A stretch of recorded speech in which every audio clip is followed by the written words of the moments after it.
All right. Well, we finally meet Odysseus after four books, a sixth of the way through the book. We hadn't met our protagonist yet, somewhat unusual. We finally meet Odysseus. He's starting the literal definition of nostos, which is the one of the main theme that runs through the whole book, which is homecoming. And it's nostos is both your nostos is both your actual return journey by sea, these stories that people would tell, as well as like the narrative telling of the return. And so we're kind of starting both for the first time. After the first four, we're kind of focused on Telemachus and getting more information. And so while we've met Odysseus, we still have not we still haven't gotten to the point where he is yet telling his own story. So we're getting little trickles, little pieces of kind of understanding of who he is through some of these stories, through some of the things he says, the way he behaves, some of the decisions that he makes, but we haven't really gotten to know him yet. Certainly not through his own telling of the story, at least quite yet. So my first question to just kind of kick us off, it will be the same for each one. Like first four books, or for these four books, like what'd you make of them? What'd you make of them? What stood out? Well, we can get into the more specifics later, but what did you like, not like? What resonated in these in books 5 through 8? I guess one thing I was just struck by is how much we learned through the telling of stories within the story, rather than seeing action directly. And it's kind of slowly coming together at different points of people talking to the past, even all the ways back to obviously like the poet with the Trojan War. But obviously lots more, specifics from Odysseus's life. So I thought that was, and some other characters. So I thought that was pretty interesting.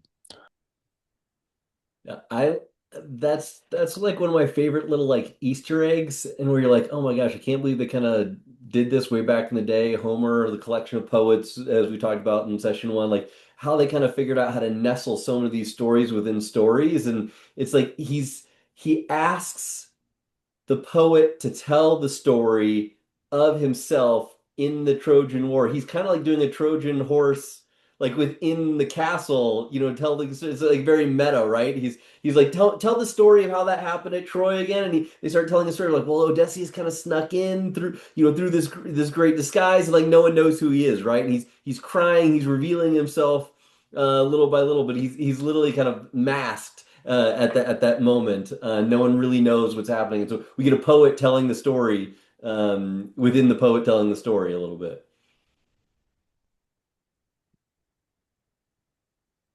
What else from others?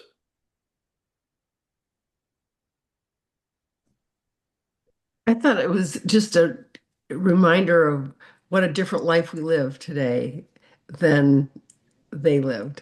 Just the hardships, the slaves, the that I thought it was great. I wish I had a personal God like that could say, okay, we're gonna put everybody in mist so they can't see you and you can do whatever. Just very much a storytelling kind of thing, not in the current method or current my current life at all. It was just what is like science fiction-ish in the past kind of thing. I yeah, I like that. And the gods have a bit of a trade-off, right? Because there's some who are out to really help him, and there's some who are out to punish him quite severely. And so Mhm. Odysseus has a bit of a trade-off in terms of how the gods Gods treat had him. treated him, that's They correct. will let him get home, but they're going to make it difficult along the way. And they have so far already, so yeah. Exactly.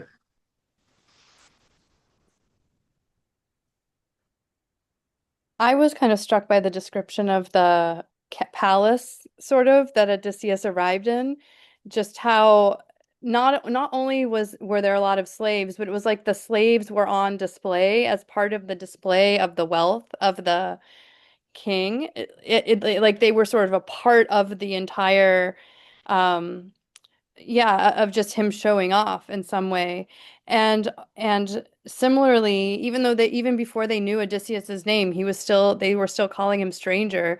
They gave him all of these unbelievable gifts, like a sword with silver and ivory decorations, this gold cup or goblet or something, all this amazing stuff. He could have been anyone. Um, I mean, maybe they thought he was someone important because Athena and the king's daughter had given him nice clothes and kind of made him look nicer. But still, I was just sort of like, even before they knew he was Odysseus, they were lavishing him with gifts. Yeah, it goes back to what we talked about last month, the Xenia, right? This Hmm. idea of how you treat strangers really matters there, and you're not supposed to question, you're not supposed to do anything. First, we feed you. First, we wash your legs or wash your feet. We do all of these things to make you feel welcome. We promise you gifts, and then there's like, so who are you, and what's going on, and how is this? And it's a very kind of like aristocratic tradition as well in the way they treat each other, and there's a kind of a quid pro quo element to it of reciprocity in this as well of like it's you are kind in turn back and forth, especially for a seafaring people like the Phaeacians. Yeah, um there's actually, I mean, I know we're not reading the Iliad, but there's this little scene in the Iliad where uh, two people on different sides of the battle meet each other, and one of them is like, "Wait, I visited you at your home," and then they have this conversation where they remember how one of them was a guest and the other one's home, and all of this kind of thing happened, and then they decide not to kill each other and they go their separate ways. yeah, that kind of bonded friendship, that's amazing. I love that. I love that. Anybody else with some reflections from the first four books or the four books? Julie. Yeah, as I was reading and listening to it, I had a thought. I don't have kids, but I have nieces and nephews who are having their own kids now, and I thought this would be a great story to read to kids. That they could like it has so many levels, like they wouldn't get some of it, but like it's also like a adventure story, and like what a great thing to get this as a kid and then to keep on reading it. And I was just surprised. It's like I have to tell my niece and nephew about that. Maybe they should, because some of them still have quite young kids. So that was an interesting thought to me. And then I also thought about you, Grant, and I know there's a few other people here who have read this story many times. It's the first time for me. And like I can imagine, because there's so much going on, like that at each reading you would hear different things, notice different things, or things that you noticed before would be impressed on you more. And that was just cool to me. I could see why you might be want to read it many times. How many times have you read it, Grant? I read it once an audiobook when I an old translation when I was probably 25, and then I read it for the first time, like actually read it in November and December preparing for this. Uh-huh. And then since then, I probably read it several times over because I read each set of four books before we do it many, many times. And I read it. There's a stack of like supplemental literature and things that I've been reading along. But I wanted to read it before the movie, and I thought doing a salon would like get me to read it, and it did, and I loved it like way more than I thought I would. And now I've become like a bit of a like Greek mythology nerd. Like I'm like you, I got sucked in. Like these are cool stories, and probably say you said they're great for kids. Probably speaks something about my maturity level of like how much I enjoy the rollicking adventure. But the truth is I haven't read it that many times throughout my life, but coming to it now, I'm finding it very resonant. And for what it's worth, I'm going to put a link. Oh, I actually didn't put it twice, but I just put a link in the chat to a book of Greek myths that is um, I hear commonly cited as great for kids. I bought it for my kids. I read the story of Hercules to my daughter about a year ago about how he catches the snakes and kills them in his crib. And she got so freaked out she won't read the book anymore. So I can't maybe be depending on the age, be selective of which stories you read to the kids. But I think like maybe 6 plus, 7, 8 is where it really starts to get good. So if your nieces and nephews are more in that range, you might find that one good. And for what it's worth, it's just beautifully illustrated. It's a large book, beautifully illustrated, and is a great like recap of a lot of the stories, like written in a very like simple, easy way to catch up on the mythology and a lot of the characters that we run into in these 4 books, 5 through 8, for instance, where you get to like learn about Athena or Eno or Poseidon. They all have their own chapter, which is like 2 or 3 pages usually that go into it. So recommended for all ages. My 6-year-old really likes, or I'm sorry, 8-year-old really likes when I read her snippets from the Odyssey. She's been really into it. Wow. And she read because of the Odyssey, and also because I had read Ovid's Metamorphosis and read her a few of the stories from there too.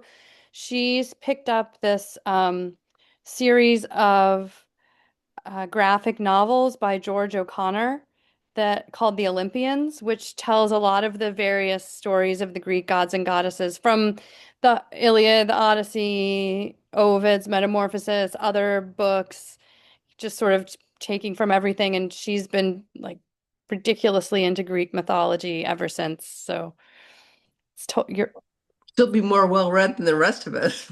Eight. really, yeah. Are these the Percy Jackson ones, or is this different? It's different. It's George O'Connor, The Olympians, and then he just did one of the Norse gods and goddesses too. It's like a series. So there's a book for each god or goddess, like Zeus, Oh. Hera, uh Hades, Poseidon, and so it's sort of like all a whole many of the stories of Hades or many of the stories of Zeus, but in graphic novel form. Oh, I love that. I think some of it was a little beyond her, some of it even from the graphic novel she didn't really understand, but he tells the story. It's like the muses are telling the story they're sort of the narrator of the graphic novels. It's kind of cool.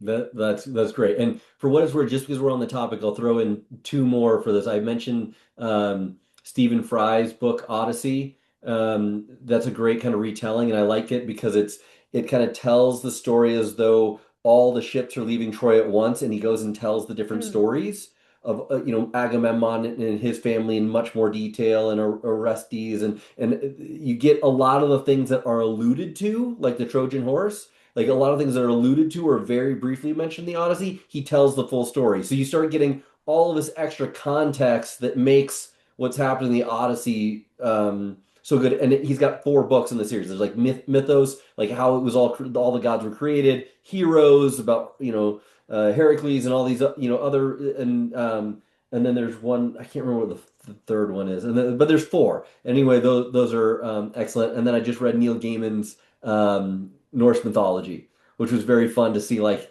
okay, what's another take on these mythologies and kind of what happened. So I enjoyed all of those as kind of part of the reading along so far.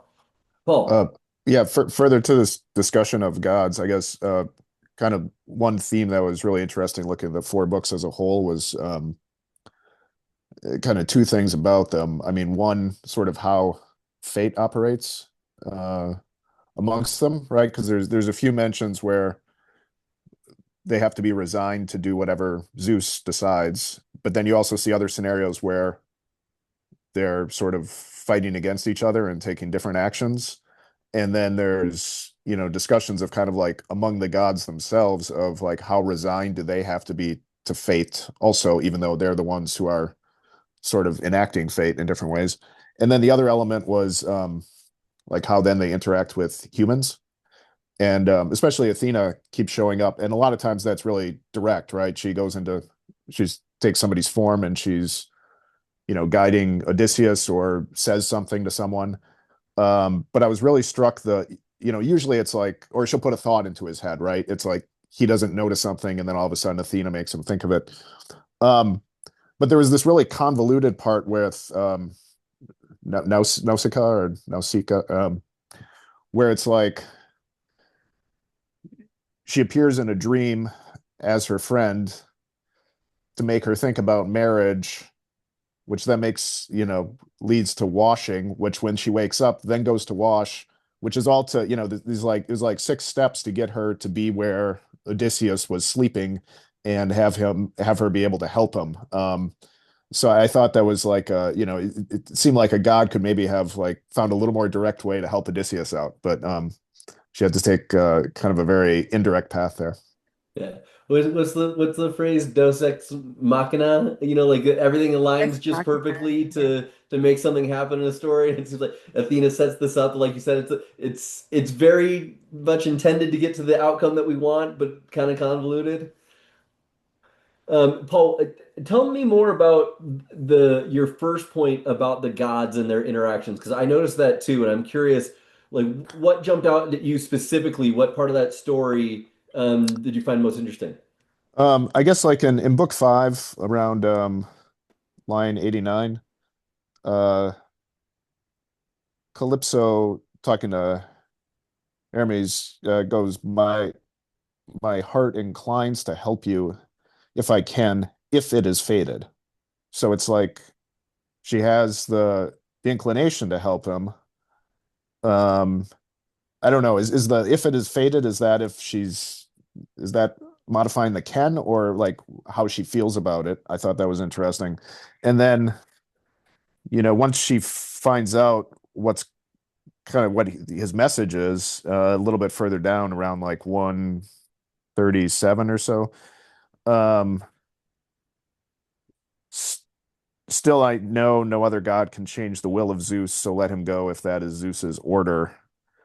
Um, and then she actually ends up being helpful, but it's like very begrudging, obviously. And then I guess that also, then I thought saw this a little bit with slightly different, but when Odysseus is at sea, he's kind of the raft he's off the raft and it's like Poseidon keeps trying to drown him and then comes to help him and Athena's trying to help him and it's kind of this um you know Zeus has decided what's sort of supposed to happen, but then you still have kind of gods acting at a lower level of perhaps at cross purposes. So Yeah, those are great examples. I have what I think the answer is, but what do people think was meant by if it is fated? What's your interpretation of fated in that sense? Is it purely Zeus's will or anything else? If I'm recalling rightly, I think I seem to remember that sometimes they talk about fate, like with a capital F, like fate. And like the bigger question I wonder about is one strand of this whole story about people trying to grapple with um, why do things happen to us?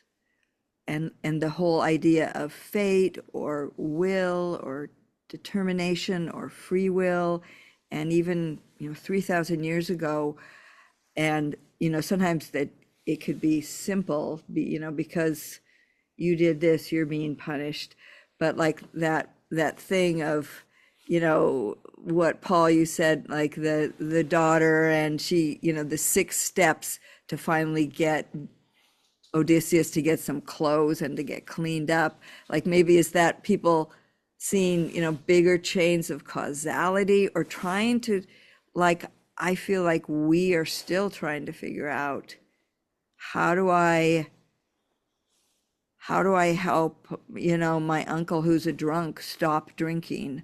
Or how do I help myself, whatever I need to do, and how like chains of causality can have all these steps, or why is this person have all this good fortune and other people I feel like they're part of the story is how to deal with the vicissitudes of life, and that causality can be such a clear thing or a really unclear thing. That's what all this makes, one of the things that makes me think of.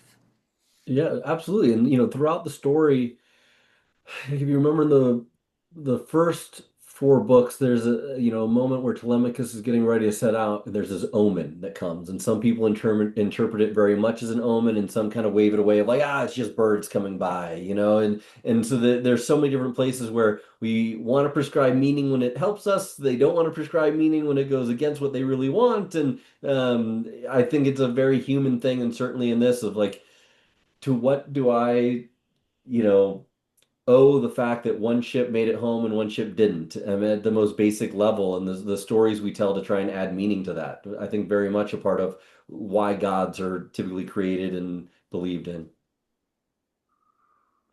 And on the anyone else on the Calypso piece? Yeah, I Well, was going to say, oh, sorry. Go ahead. no, go ahead. Max, go ahead. Oh, sorry. No, I was just going to say, yeah, to Paul's point, I think like Calypso uses fate as a way to say, she's a god and kind of entraps Odysseus there on her island, and she's just like, oh well, at any time she could just free Odysseus, but instead she uses fate in the sense of saying, well, if fate actually wanted, if the fate aligns and you could be free, but instead I'm just going to keep you here. Obviously, until Zeus, until Zeus commands her differently. But maybe that's it's interesting how the gods use fate in that way as well, right? So that was interesting with Calypso and Odysseus, I would say, on the lines of fate. Yeah, Mom or Sue.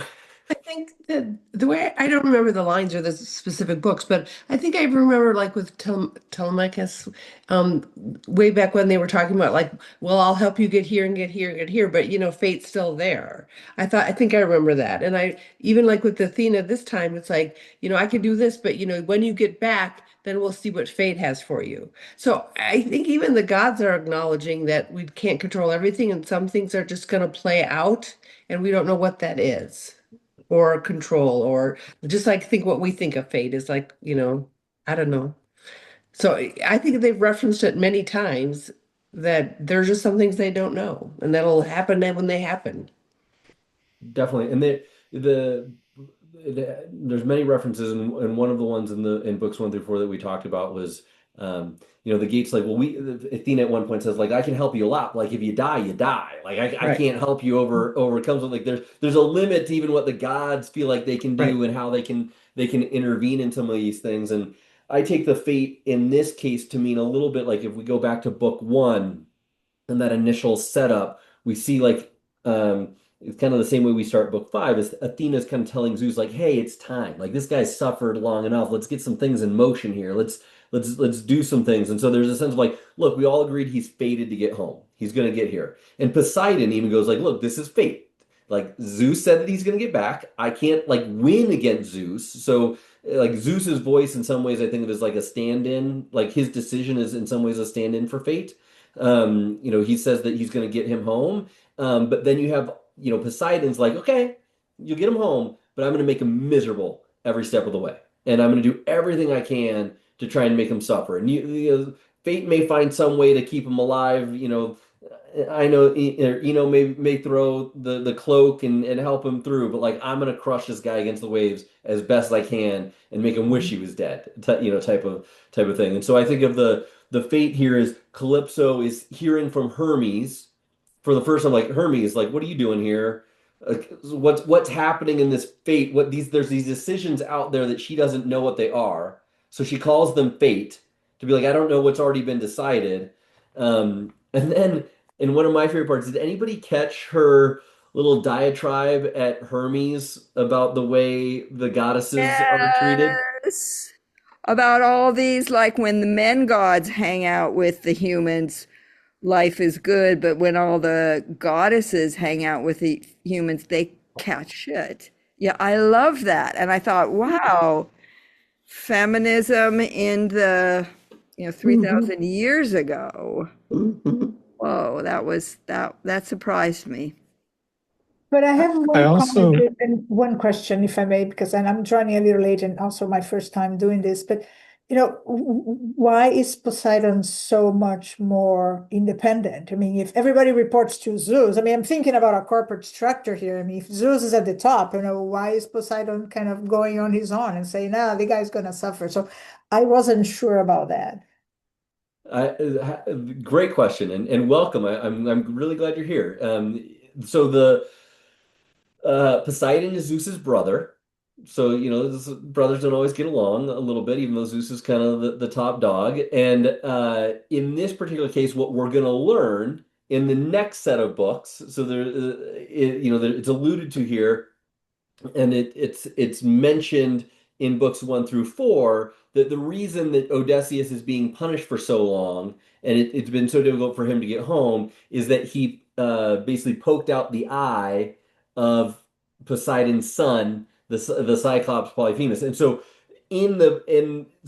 Poseidon is so angry in this, the god of earthquakes and the ocean, so he's doing everything he can to punish. So it's like you're playing. It's kind of like playing within the rules of like I'm not going to kill him outright because Zeus said not to and he is the boss. But like if anyone's ever worked in an organization with politics and things like that, everyone can hear the directive but interpret it in a little their own way. There's plenty of people who kind of maybe aren't always trying to find the most effective way to do the leader's bidding when they have different opinions. The gods aren't really like disagree and commit type of people. They're disagree and cause some problems along the way.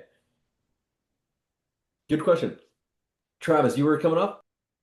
yeah, I mean, I was going to say just related to that little set of comments from Calypso. I also thought it was interesting because it's easy to kind of see Calypso as this person who's just like trapped Odysseus here completely against his will. But there's a very brief moment where Calypso talks to Odysseus and she says to him, like, your plans are always changing. Do you really want to go back home? Which implies that like he's not 100% done like I have to go home. Even though the scene starts with him like weeping and crying and everything. Um, that ends with them like retreating to a cave and making love. Um, so it's not like clearly all Calypso. And then even before that, when Athena is in the beginning of this chapter begging everyone to take pity on Odysseus, Zeus then responds, did you not plan all this yourself? So that Odysseus could come back and take revenge. Like this whole thing is like you're saying how bad it is Odysseus is suffering, but you wanted him to suffer so he could then come back and create this story about taking revenge, which I think all of it kind of muddles up like whose motivations or what, and who's actually like what are they even trying to do?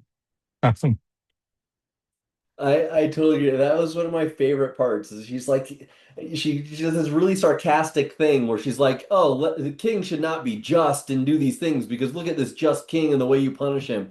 And Zeus is like, "Athena, like, come on, like you're the one who did this. Like, give me a break. I'll send Hermes, but just stop." Almost like you can kind of hear the family dynamics in it all.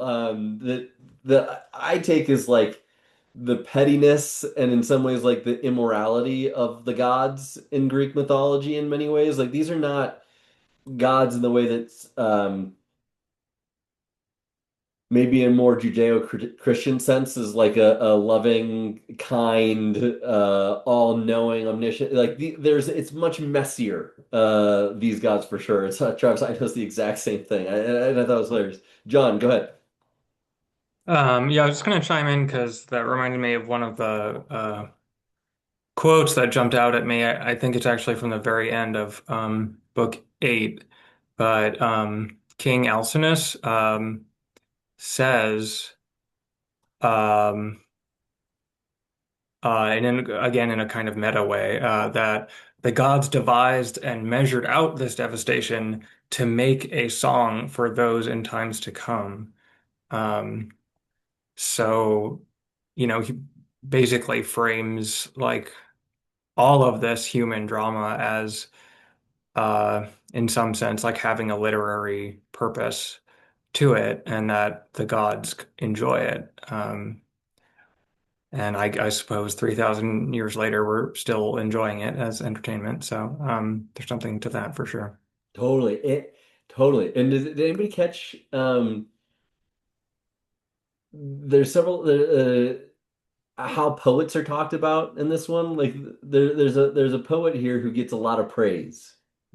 And in Emily Wilson's introduction, she calls it kind of like very self-serving the way they talk about poets through all of this. And it's like that they are divinely inspired. Like it literally is the gods who are inspiring the poets to tell these stories and do these things, John, in much the way that you mentioned. There's like a purpose behind it. It's more than even just a muse.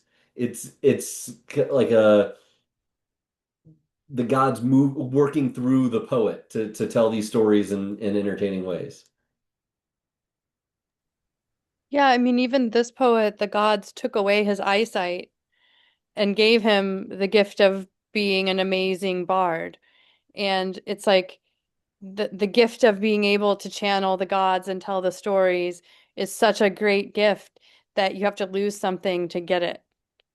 Absolutely, absolutely. And the symbolism of like they can't even see. It's not their vision that's being communicated. It's something within that is being, given to them that is coming out as opposed to just a simple retelling of what they've seen, right? So it adds more to it. And the Homer was called the blind poet in kind of the Greek myth of Greek myth and where Homer came from and thinking of him as a single person. He was referred to as the blind poet. Um, throughout the way. So this very much so the symbolism of how it was thought that these stories kind of came to be. In the same way that we might say like the Bible was, some people might say like is divinely inspired, right? Like Matthew, Luke, and John, like these are books that are written after Jesus, right? But there's a sense that like no, they're divine words, and people ascribe that meaning to them. So a very kind of similar dynamic with the Greeks in this case. Grant, do you can you say any more about was Homer blind? Um, so my understanding of the literature right now is the sense that Homer was not a singular person. And so Homer is kind of like a stand-in. And, at one point it seems that Homer was had many books attributed to him, more than the Iliad and the Odyssey, and Aeschylus and Sophocles and all of these, that there were many more that existed, and over time, through kind of what people chose to copy and pass on over time, right? Because there's written on papyrus and other things that this stuff would deteriorate very quickly, so it kind of required constant recopying of these. Is that kind of the best got winnowed, and we now have kind of two pieces from Homer. But there's I haven't read anything that suggests for the last couple hundred years anybody thinks Homer's a single person. There's some like, oh, Homer must be a woman because of the way that they talk, and but it's generally assumed that this started as an oral tradition.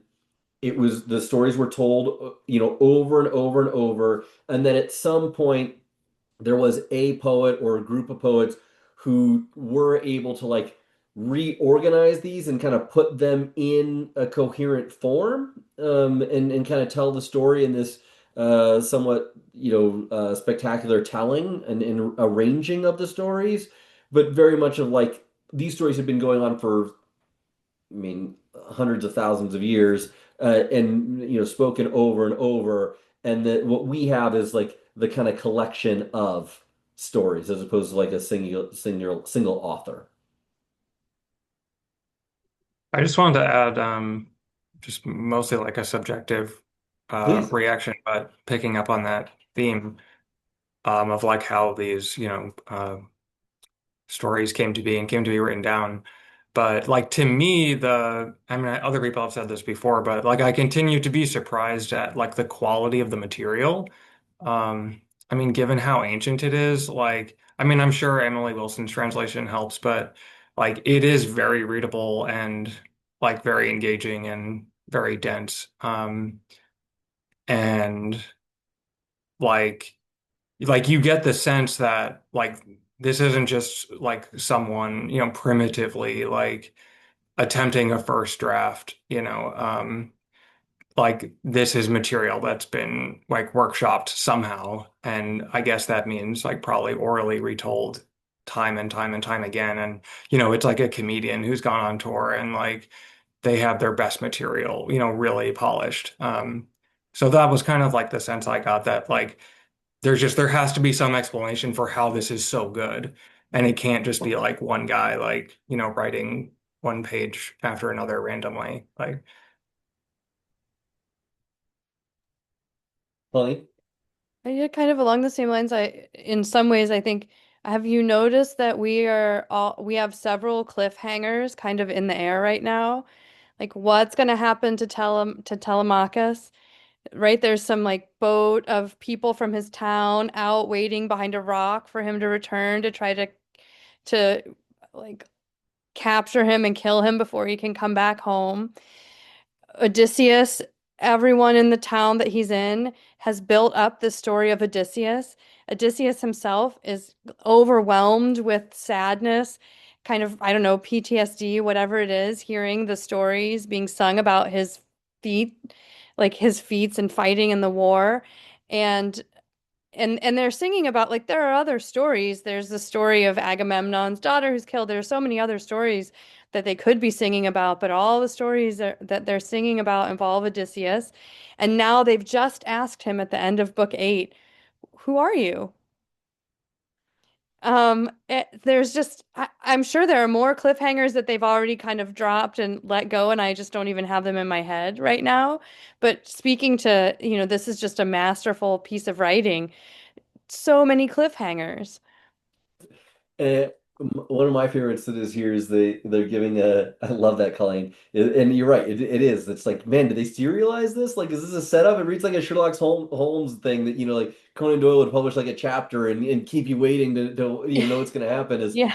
towards the very end of book 8, King Alcinous mentions like, oh yeah, and there's this prophecy that Oh, Poseidon is going to turn, a boat into stone and wall our city. We'll see what yeah. happens, and, That's probably never gonna happen, but we'll get you home safe. yeah, exactly. They say if we keep burying strangers, this thing's going to happen, but we'll take you, stranger. Don't worry about it, and we'll see what happens in the next book. And so you're absolutely right. The way that the story is woven so that there can be so many cliffhangers and points of like holding the tension a little bit and suspense, and maybe is a better word, like the suspense of it all to kind of keep you going and keep you pulled in, and goes back to Julie, I think, like why kids like this. It's almost like, well, what's going to happen? Who are these gods?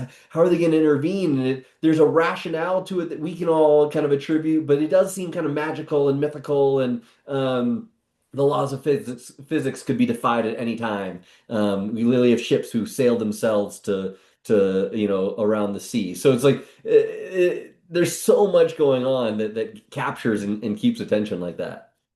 And just to John's point and some others on Homer, just a couple other you know things that come up is he was considered like the historian of the Greeks. So like Plato and the Republic like has extensive pieces that are about Homer and these writings. And he was actually not a huge fan because he didn't like the immorality in it. And he's like, look, we learned things from Mimesis. You are creating this kind of hero and these gods who we're supposed to revere, and they do all this shady stuff. Like, don't show that to people. Like this, we should be writing totally different stories. I guess like Plato as Socrates is, saying some of these things. And so like he is taken in many ways as the truth. Like there's very much a belief that there is a Homer and he is telling a real history of the Greeks, that the Trojan War was like a real war. There's no doubt really in any of the like great playwrights and people that we've and Plato and thinkers that we've got, Aristotle, people there's no inclination that they thought this was just a story. Like they thought this was like their history being told by their poet. Like he was just called the poet. Like If you say the poet, everyone knows who you're talking about. It's Homer. Like, look at this story. Look how good it is. He owns the name. It'd be kind of like saying basketball and being like, oh, that's Michael Jordan. Like, we get it. And so I think it's super interesting. And then just one more piece on the like, we covered this a little bit in session one, but I've really started to like the deeper I get into the book, notice more and more. Has anybody noticed any like particular repetitions that jump out to them? Selena, I see you nodding. What jumps out to you? Well, the whole description of the day breaking, it's very poetic, and the dawn with the roses and the smell and the pink. There was always this figurative language. I was talking to my husband and said, "Oh, that's so nice the way they described this." And that is like the classic example of the repetition and dawn that comes all the time. And one of the things that's special about the Emily Wilson translation is she changes it every time. She makes it, dawn takes different colors, different shapes, always in the same kind of idea, same space allotted. But in the Greek, it's like purely repetitive. It's the same word for word over throughout. And this is where we really get like the oral tradition that goes back to like John and others' points about like how these poems were kind of put together is the a third of the lines, like a third of this poem is repetition. So like it is the epithets that are for like um the that are for the different characters. So it's like the wise Athena or much enduring Odysseus. Like they're constantly referred to as kind of the same things over and over. So many of the words and many of the pieces are like straight repetition. So you're hearing a third of the poem over and over, essentially. Like or pieces of. Uh, and the deeper we get into that, the more I kind of appreciate it because like the depth of there's so much depth in this and there's so much to understand that it's kind of like a beautiful waypoint that sets you up for like, oh, we're transitioning to a new day or a new thing or this familiarity with this character. And so you start to develop, I think, some recognition as you go through that. I don't know I don't know what it is about my personality, but I find it very like soothing. Like it helps me get into the book, makes it feel very comforting and comfortable. Okay, let's see. The one thing I wanted to come back to is Julie, you had mentioned Calypso and that kind of very feminist style line. Did anybody did anybody look up or know the story that she's referring to related to Orion? So I point this out just because this is to me like what I have. Colleen, I see some recognition. I can't hear you, Colleen. You're muted. I don't, you should tell the story, but I No, think please. I might have read it in a different thing that I read, where someone's child or something was turned into a bear and sent up into the sky, but this might, or yeah, but you should tell the story. Very, very close. Um, so I'll read just this brief part of it. Calypso shuddered and let fly at him, him being Hermes, who has just said that you gotta let Odysseus go. You cruel, jealous gods, you bear a grudge whenever any goddess takes a man to sleep with as a lover in her bed. Just so the gods who live at ease were angry when rosy-fingered Dawn took up Orion and from her golden throne chased Artemis, attacked and killed him with her gentle arrows. So Artemis was, in one of the tellings, from my understanding, was in love with Orion, and Apollo, being jealous, sees Orion out hunting at a great distance that Artemis can't see and says, "You should shoot your arrows that never miss. Like, shoot at that thing super far away," and basically convinces her to kill her lover. And so Orion ends up going up into the stars, forever to circle around.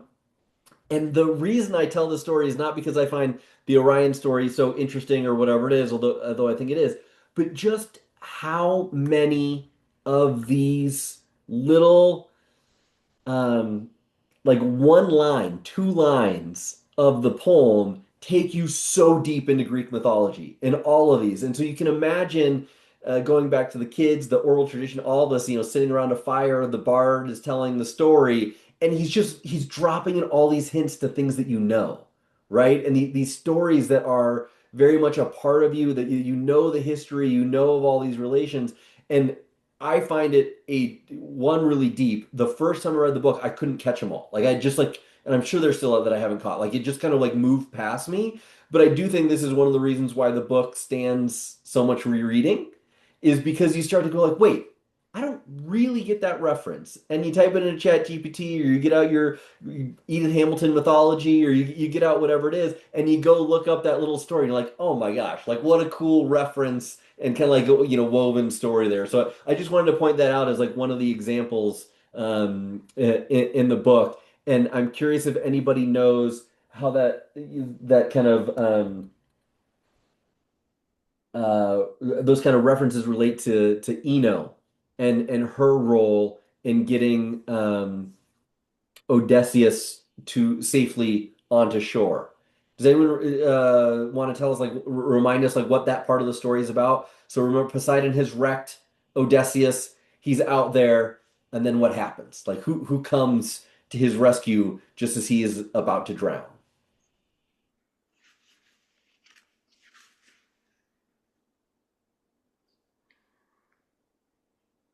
It's this lady in a seal, it's not a seal form or something, and isn't that he's all laying out on, he's laying covered by the skins of, smelly thing. Yeah. I can't remember exactly. Yes. So She the one that gave him the sash? yes. Told him to put it on. Yeah, okay. Yeah. So tell the story. I just think that, she wanted to protect him. She told him to do one thing and he said, I'm not sure I believe you. I'm not gonna, do that. She said to get off his raft, and he's like, that seems foolish. I'm not gonna do that, until the raft itself broke up, and then he's like, okay, I'll take that sash. And then was able to take that sash, and I think that's how he ended up be able to swim to the riverbed where it was calm, where he could get out without getting smashed against the rocks. So Exactly, exactly. And then he throws this cloak back. And so it goes back to what Paul was mentioning before, of like the gods working at opposite ends of each other. So Poseidon is the one who is destroying his raft and sending the god of earthquakes, it refers to over and over, is sending this huge wave. And finally, he's got Odysseus where he wants him. He's clinging to this last little piece of the raft, and he sends this massive wave that comes crashing down. And Odysseus is like, oh man, what a way to die. Like they told me I was gonna get safe patches. I'm toast. I can see how far I am from the shore. This is it. I'm drowning. And Eno comes and saves him with this cloak. And what I loved about that story is a little bit like the one I just told about Orion, is Eno is a god who used to be immortal, and she was a mortal who was basically driven crazy because of Hera's wild jealousy. So, Zeus, known for sleeping around, and there's this affair with different versions, some with Eno, or someone that Eno's married to, or, there's a long, complicated story. And Eno ends up like jumping into the sea. And she's like so heartbroken and treated all this way that she basically becomes a god who lives in the sea. And she, compared to the other gods, takes pity on him. She's like, I know what it's like to be mortal. I know what it's like to be in these terrible positions. And she kind of helps him get to shore. And again, it's like she's this like itty bitty character who kind of pops in to make everything work out and get Odysseus very, safely to shore when we're like certain he's dead, but she lands him safely. But there's this, again, a whole backstory that's never really told through the story. So I would definitely recommend going to check out that one as well, for just completeness sake, and for just the joy of understanding that part of the story, and why she in particular, not Athena, is the one to come save him. Okay, let me look over my list of questions here and throw another one out to the group. What do you think about Odysseus himself? Like we know a little bit about him, but it's curious that so far no one's really had a whole lot to say about Odysseus and the kind of man he is or who he is as we get to know him through. And so I'm curious, just at high level, whatever story you want to tell, whatever jumped out, like what do you make of our hero, as it were? Well, one thing that struck me was his apparent vulnerability. Um, like certainly he's confident and like capable and proud of his accomplishments. Um, but he still speaks like frequently to his suffering and weariness. And there's this sense of exhaustion and longing, um, and an accumulation of losses really throughout his life that comes out when he starts, weeping at the retelling of the Trojan War by Demodocus. So like there is this real vulnerability that weighs on him, and so he's not just like a hero with limitless energy. Um, he is like a mortal who's very like committed to his struggle. Um, and so yeah, I think it's like um yeah, easy to have a certain depth of empathy for him, despite the occasional like crazy, um antics. But yeah. I love that. Another element that we probably all picked up, like when on several times before he spoke, there are the phrases. I mean, when he first met the daughter, I don't know how to say her name, Knack something, Nausicaa, I believe. and Nausicaa, he said his first words to her were calculated flattery. And then later in the next chapter, where he's talking to the king and queen, there's like Odysseus with careful calculation, and then planning his words with careful skill. And then the last one, with careful tact, Odysseus replied. So he is like using a lot of his smarts and thinking on a bigger scale of in social situations, what does he say and what is gonna help him to get what he needs, talking to these people who have a lot of power, and with his vulnerability, as John was saying, that he's using his brain a lot to try to, and his intelligence to try to figure things out. Absolutely. So I thought it was kind of interesting though how the two examples you just gave, and then you add to that the layer of he's so competitive. When that guy was goading him about sports, he's like, it's like really, really, yeah, he's still just a guy. Okay, that's kind of what I felt like. It is like just so different than all of the other things about what a good guy was and what a good king he was and what all this stuff is like. Nope, he's just a competitive guy. I just really that didn't fit with everything else, but I thought, okay. Well, Anyway, I I thought saw that stood out with those other two. Those three pieces were the descriptions that. that part stood out to me also, Sue, but I think a little bit it's kind of like a little bit the culture at the time of you can't let yourself be insulted. And so he, I think, had tried to he already had put himself in a position where he was trying to sort of be under the radar and not have to go out and compete because he didn't want to show everyone up because he was sort of in his head like, I know I'll beat everyone at all the athletic stuff or most of it, and I Mhm. don't I can't go out and just lose. So I'm just going to try to figure out a way not to compete. But then also I do think there's a cultural thing in that time period where if you're insulted as a man, you have to stand up for yourself. And so once he was insulted, he had to stand up for himself. And so he picked the thing that he knew all these seafaring people would probably not be that good at Right. to show that he was amazing at something instead of one of the things that they might be better at. And that Sure. allowed him, so even while he was like kind of like, screw these guys, I guess I'm going to compete in the end. You can't talk shit about me.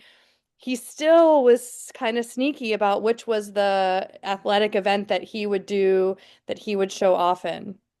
Which I also think goes back to the guy going like, well, I'm not going to put myself up where I'm not going to, I'm going to kill it. So to me, that goes with that whole loop It's that, true, but he could have chosen to kill it with I don't know, maybe if he known that they were dancers, or he could have picked like a rowing competition or something, just be no, something that he would have, that they would clearly have been good at, but he would be better.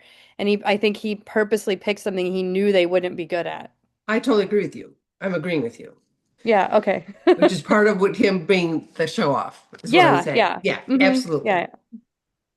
One kind of interesting contrast there with so obviously he goes ahead and shows him off, but he in the second conversation that Julie cited, it was interesting how he showed a lot of tact with respect to Nausicaa. So he basically divulges everything that happened to her parents, the king and queen, but then he alters the fact of whose idea it was for him to delay, and makes it sound like it was his idea when he's telling it to her parents, I guess, so that they I guess I thought either that they wouldn't think she had been lacking in hospitality, or, because her reason was she didn't want to seem as if she was give the impression that she was with a man and something untoward had happened, that by like it being his idea instead of hers, maybe it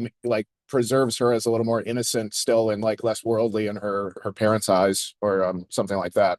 Um, uh, and then just on the competition with the young men, I thought they were kind of like an interesting parallel to the suitors and Telemachus and what's going on back in Ithaca. Max, I see you come off for a second. Oh yeah, no, I was going to say one other aspect of Odysseus' personality was the couple times that he was crying.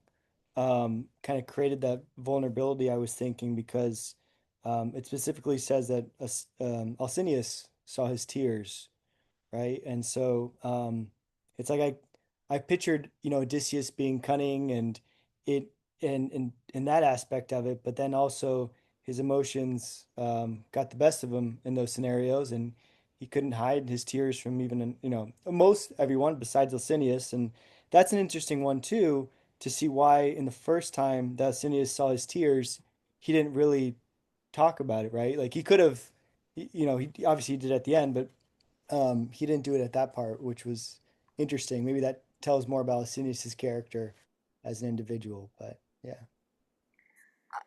I would like to just jump in with that too, because I've been noticing different themes in the book, and one of them is tears and crying and weeping. And so I've been underlining with my pencil, and so many people are crying in this book. I'm just telling you. And Odysseus, I can't tell you how many times he has been crying in these books. There's a really, really, really lot of it. So it, 100%. yeah. Absolutely. It's to me again, it goes a bit of the rosy finger dawn. It's like it's one of the things that jumps out almost to you as you read it. It's like it's just so repetitive how often he is caught weeping along the way, and how often people are caught weeping. Um, I mean, great thoughts from everybody. There's so many different ways we could go here. I think um, to the well, two related ideas is one is the competition and the cunning that Julie mentioned, the different places. He starts this even with like the first words we hear him speak is Calypso has said, "You're going to be free to go." And he goes, "This is a scheme. Like, you're messing with me." And she calls him a scallywag. She's like, "You scallywag. Like, you show with the way you talk, you know the way things work." And so like immediately the first thing that Homer is telling us about is that Odysseus has this like quick, cunning mind. And he is known for his menace, and menace is like both wisdom and it's like a self-serving wisdom or cunning, like a self-interested cunning. And Metis is also Athena's mother, who is like the goddess of wisdom. So we like, or related to Athena, the goddess of wisdom. So there's this line, and it's why Athena and Odysseus are so tightly linked, right? They're both kind of this cunning, skillful, but very self-interested skill in a lot of ways. And so Julie, to your point about like why that is repeated over and over is like that's the core part of his identity. So even though we haven't like fully met him, he's not narrating his own story yet. We're hearing over and over how cunning he really is. And Paul's point about how he, gets in with Alcinous and how to Colleen's point about how he kind of hangs back and tries to create the right conditions and pick the right conditions to for these competitions. But he's also revealing himself little by little through the competition. And what's happening is the author is revealing him to us. He is a hero. And a heroic identity requires like honor and it requires reputation. And so when his honor and his reputation are challenged, how does he show us he's a hero?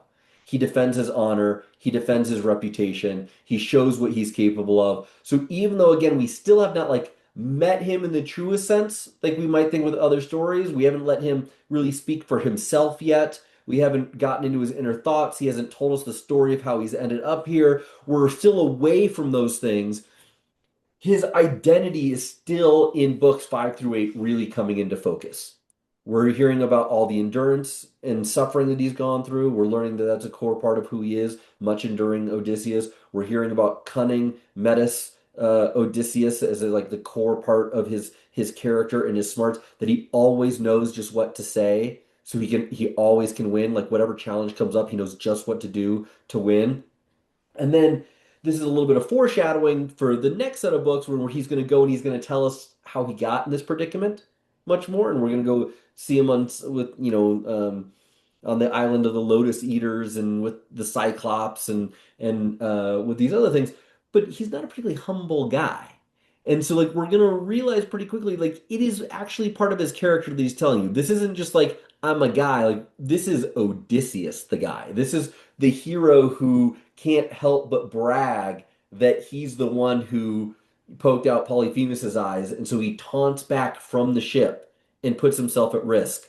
Like he could have just sailed away and no one would know who he was. And yet he by not being humble and making this mistake, now Poseidon brings all the wrath and off goes beside Odysseus and all these things. So I say that to go like to put in context this particular moment, like we're layer by layer is being revealed to us that he is the hero of the story and what makes a hero and what makes all of these things. And so it is both why do this? Like why go through, why behave this way? And also to show that like we're gonna get some like anti-hero vibes from Odysseus as we go through this. Like by the end, there's going to be some question of whether you think he's really the hero or not, I imagine. Like, and we'll probably have like a split room of like, I love this guy or like, I'm not so sure.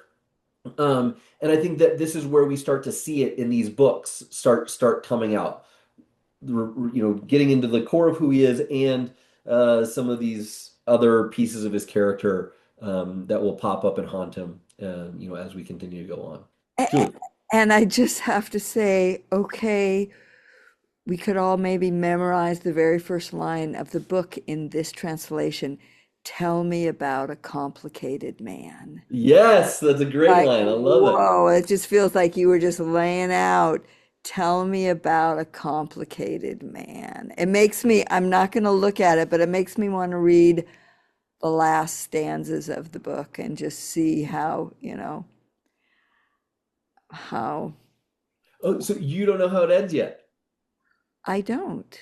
Oh, I love that. I love that we have got people who like read all the way through. We've got people who are like doing it piece by piece with us. This is so fun. I will try not to give too many spoilers about what's coming. I appreciate that. And we'll do little little foreshadowing like I mentioned, but I'll try and be careful about true spoilers and some of these not give too much of the excitement of the story away. But I think you're Julie, that is such a great contribution. I think you're absolutely right. I think this is a story of a complicated man, and we are in these first four books like he's this epic hero who, incredible athlete and all these things, and yet so vulnerable, as John said, and like constantly weeping. And we also see signs of like, oh, Marcus is joining us. Love that. We're also seeing a little bit of like, was anybody else surprised when of how, well, maybe surprised isn't the right word. Um, Sorry, way to ask. Like, how did Odysseus get off Calypso's island? What were the mechanics involved? Building a raft. And she helped him with food and wine and water and a cloak. And calm winds. Exactly. But he has to build the ship. And it's like he's such a capable guy that with like a handful of tools and some trees where she like just points him in the right direction of the trees, he fells the trees, he planes the boards, he builds the ship, he ties it all together. Like like we're seeing Colleen, maybe you can help me with this. Is like in contrast to the Iliad, where Achilles is like very much a god with just like a very little bit of mortal in him.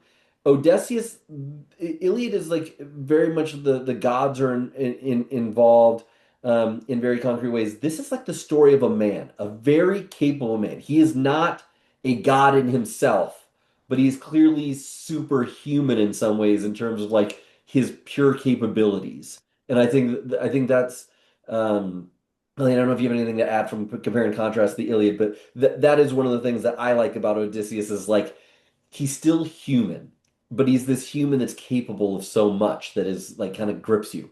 But Colleen, please. I mean, even in the Iliad, he's made out to be one of the more kind of thoughtful, more kind of crafty, thoughtful. I'm trying to think of the word. Like all the men like him and they're willing to follow him. He has more charisma than everyone else. Um, like like Agamemnon doesn't. People don't really want to follow him. It's only when Odysseus comes and kind of makes them feel guilty for not following Agamemnon that they step up. So he, I kind of, in some ways. You're right. I think you're completely right. The Odyssey is really about this man, but even the Iliad makes him out to be, in many ways, the more capable of all the heroes. Colleen, I can't remember. Is the Iliad the book where we get the story if he like sneaks into Troy and meets Helen? I can't remember. N- I can't I remember. I think that maybe it's the need. I can't remember. In one of the books, I think he literally like sneaks into town as like a decrepit old man, like a beggar, and he sneaks in to kind of like get the lay of the land inside, and then leaves and leaves the city and like comes up with the Trojan horse, idea. So that might be the Aeneid. I have to go back and check. It's been a while, but you're right. I think he's like through all the stories, right? This is who his character is kind of set out to be and people's relation to who he is. Please, Julie. I without putting any pressure on, I would be really interested in Max. I don't know the name of the person with you, but if I would be really interested in hearing your thoughts about, have you been reading along with, I don't know if Max is your dad, but like I'd really love to hear your views on the story or what's interesting or shocking or what are you thinking about the story, about our discussion? So I the want to know too. discussion, So yeah. yeah. So the discussion has really helped me like understand the book a little more than I read it. But like with most of the things that have been said has been like stuff that I've really seen in the book, such as Odysseus turning out to be like crying in the beginning of this of what we read this time, and that was really surprising to me Hmm. because I always knew that he was like a very like honorable, like really cool guy. And he cries a lot. Yeah. Yeah.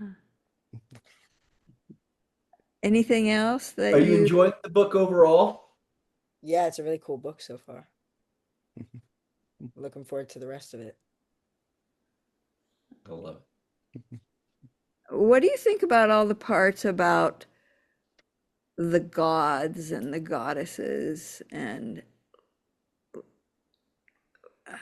how does that relate to anything or like to your life or I mean that's one of the questions I ask of myself. What do you think? Anything about the gods?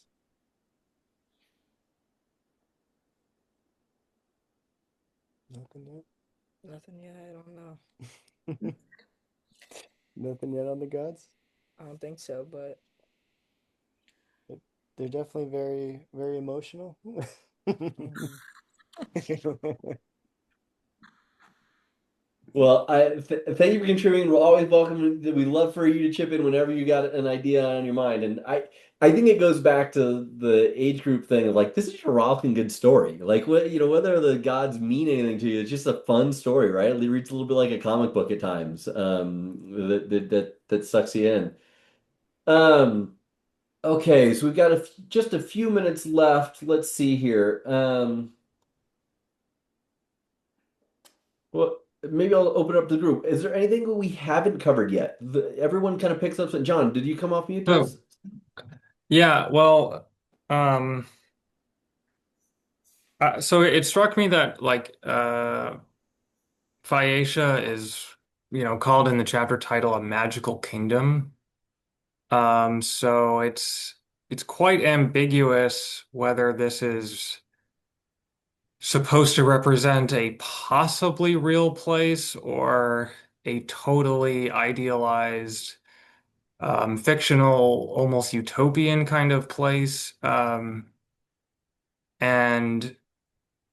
um, maybe I'm gonna make attempt too big a theme here to pull out of it, but um, it seems to me, like speaking to what you said about Odysseus's mortality in relation to the gods and their divinity, is I do think Odysseus seems to me like not explicitly, but there's something about like yeah, his grit and persistence and uh, the like constant determination for him to get home that's very human and very like affirming of human existence. And so there's this kind of like almost reverse Garden of Eden story where he starts in heaven and he wants to get out. Like he starts on Calypso's island.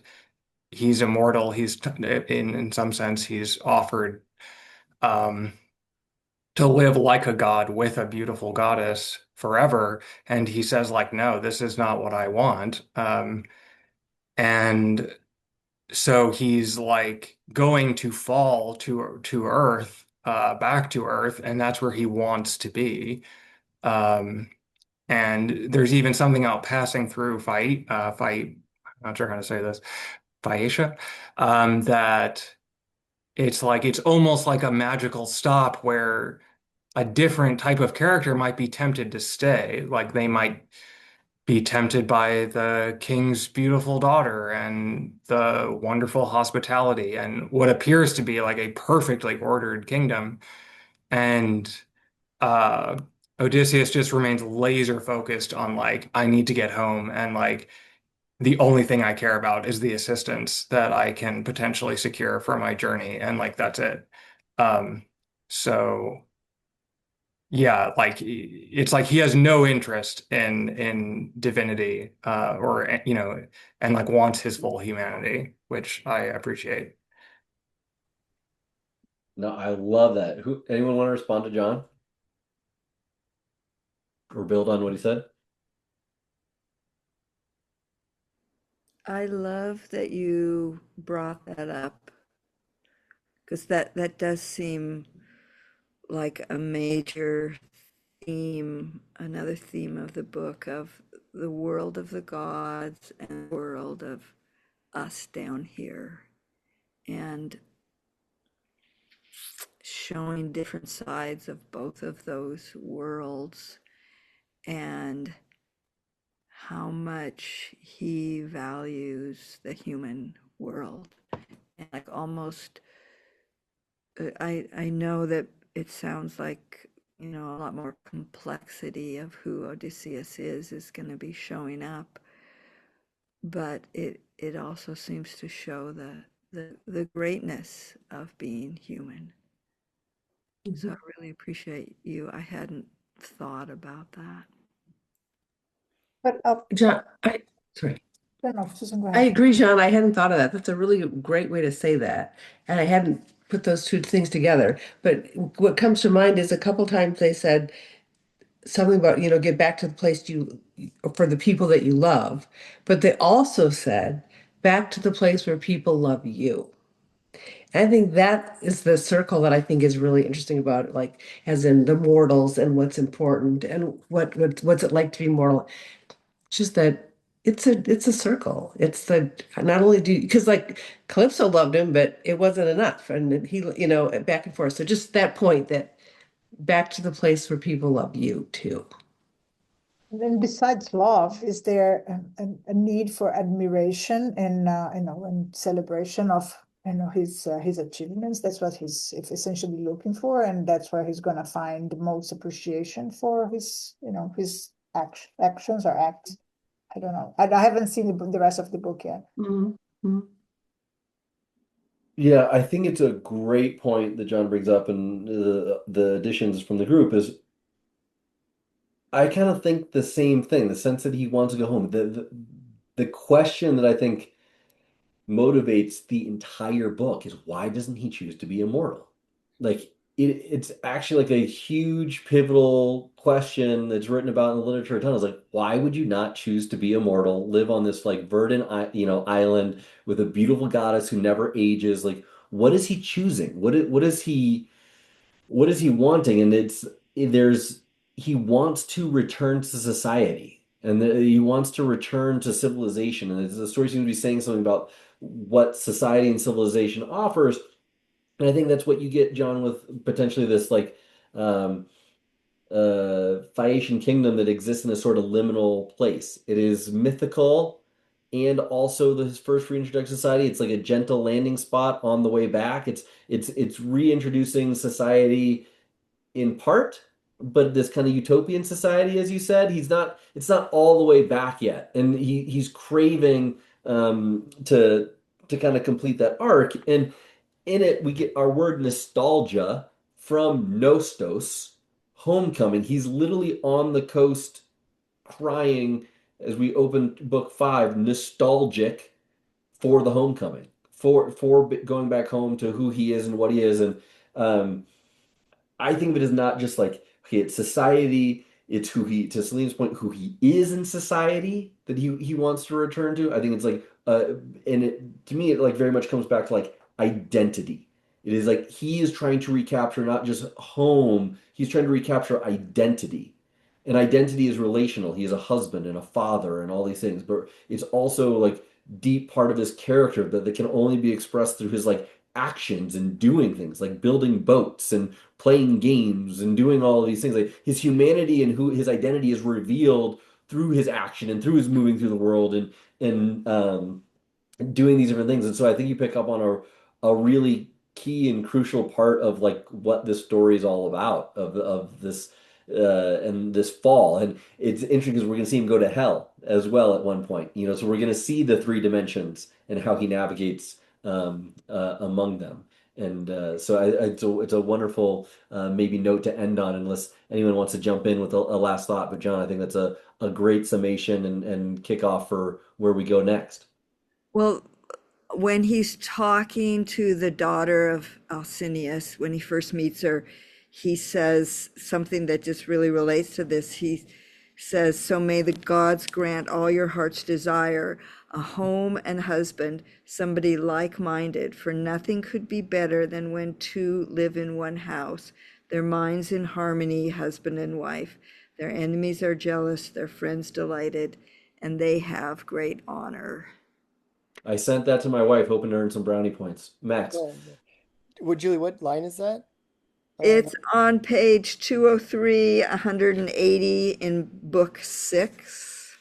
I love that line too. So good, Julie. And it Yeah. also makes me, who was the person, I can't find it, I got it somewhere in here, of where one of the gods, they fell in love with some mortal and they made them immortal, but not their body immortal or something. So the person lived and then they just became a voice. Do you remember that, Grant? Was Somebody else? was I it know. Echo?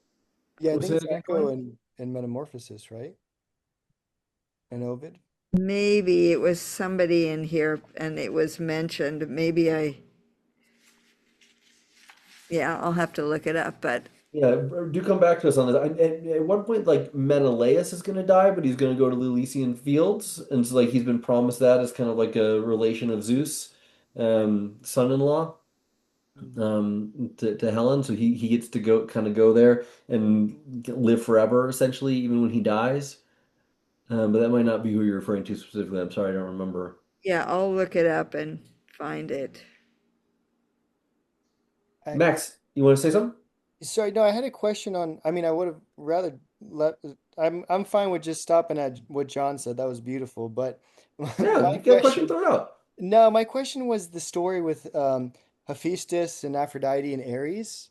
It was a pretty long story, and I was trying to like grab and see if there was any analogies towards Odysseus and how I don't know, maybe it's the way that like Hephaestus makes Poseidon kind of beg and plead with him to release Ares, and maybe I was trying to connect that with Odysseus. Like, I feel like Hephaestus being like, I think they call him lame and slow because I think he has some sort of physical ailment, and so maybe he's a little bit more of a, I don't know. Like, I'm just picturing him a little bit more human than godlike, than perfect in that sense.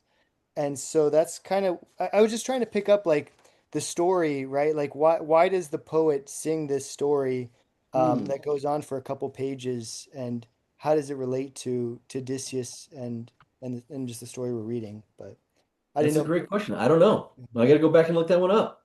I didn't know. I think it's a great question. Does anybody have any thoughts? Did anybody else that jump out to anybody? I thought it was odd. I didn't know exactly where it fit in either, but I didn't get smart enough to think any further than that. Max, I'm gonna look it up. You got me curious. We'll find it, and we can start with that next time. I'll make a note to catch us up on like what was that story from the poet all about. I like that. Anybody else? Last parting thoughts or things you want to share?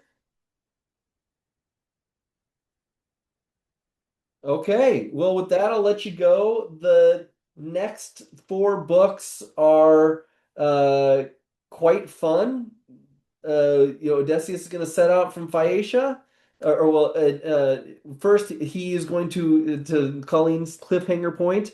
He is going to answer Alcinous, who asked him, "Who the heck are you? What are you doing here? Like, where do you come from? What's your story? Why you keep crying at these stories?" And he's going to tell us why he's crying, and he's going to tell us like all the things that have happened. And this is where we get in these four books, we're going to get like the stories and the names that you hear most often.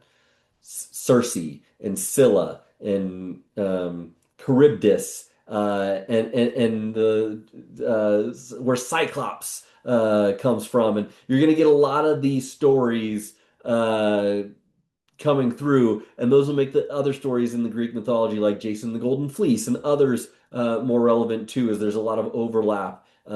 Jason will also have to confront Scylla and Charybdis and these different things. And we're going to see much more about this complicated man that Julie mentioned, of the situations he gets himself into. It's like, is he really so bright to be in the situation? And then he's kind of bright getting out of it, and then he's not so bright, and then he's kind of bright, not so bright. And my personal favorite, the sirens, which I mostly think are my favorite because I love all the artwork over the many centuries that have been made of the sirens, because they make for such great uh, kind of they make for such a great story in paintings and mosaics and things like that, and pottery. So you see a lot of the sirens elsewhere. So resisting the siren's call, like a line that we all hear, we're going to learn where that comes from, and whether they resist.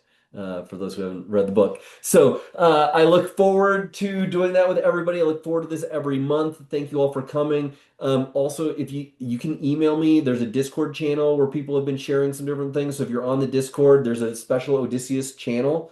You have to be an Intellect member, but you can go to that Discord channel and you can share.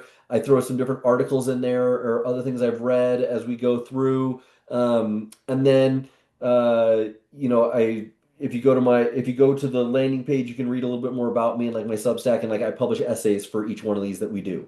There's not one for this one yet. In the next hour, there will be, or tomorrow morning. We had a nanny change this week. Let one go, got a new one, and my writing time got eaten into a little bit. So, but that will be out, and so just like the point is, you can reach out, stay engaged. Love to hear from you if you're reading stuff. Please do share. You don't have to wait for next month, but in any case, I look forward to seeing you on March 12th. Same February 12th, March 12th. Every day, kind of the same in those 2 months. So Thursday, March 12th, we will get back together and talk about the Odyssey. Thank you, Grant. Thank you, Grant. Thank you. Thank Cool, you. gang. Talk to you later. Have a great night.